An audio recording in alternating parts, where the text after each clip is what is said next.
All right, so on page 24, this is the paper we're starting with 3 and 4, because these I already reviewed pretty well on the other page.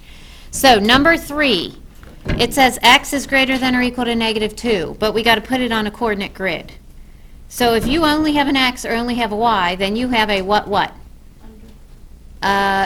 Special case. That means it's either vertical or it's either horizontal. If it's x and a number, which one is it? Vertical. VUX. So x is vertical. So everybody go on your x-axis to -2, and you're drawing a vertical line. Now, when you go to Math Excel, watch and listen right now. When you go to Math Excel and you want to draw a vertical line, you have to tell the computer 2 dots, because that's how much it takes to make a line. So that means you put a dot right there, and you put a dot anywhere else on here to make a vertical line. Does that make sense?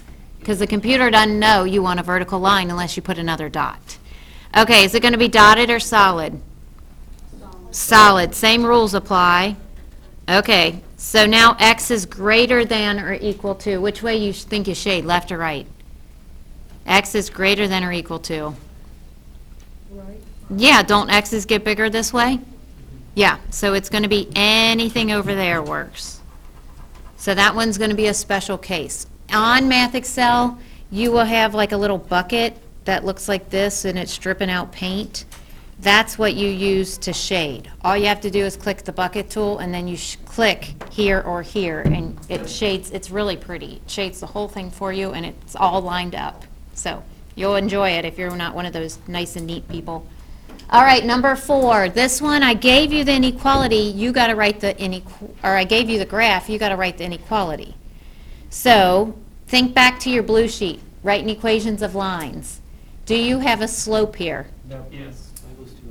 Some of you already got it, right? Is it down 2 to the right 2? Okay, so m is equal to -2 over 2, which makes what? -1. You must simplify. If you don't simplify, Math Excel will mark it wrong.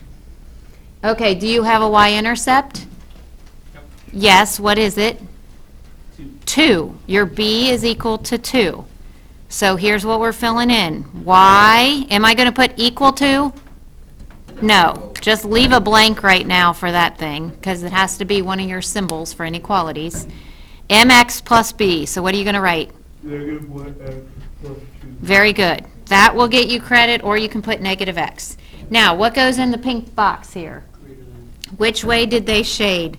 Above. Above, which means greater, and it's not a solid line, so it's just greater than. Okay?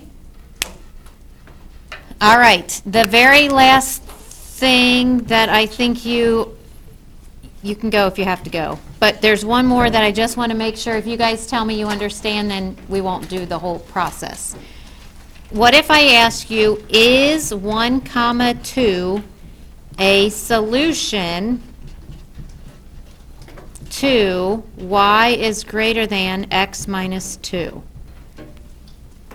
So can you all tell me how you would solve that? Is 1, 2 a solution? Plug it in. What number is this? The 1 is going to be x. The 2 is going to be what? Y. And isn't this what you're plugging it into? So you check, is 2 greater than 1 minus 2? That's the question mark. All right, what's 1 minus 2?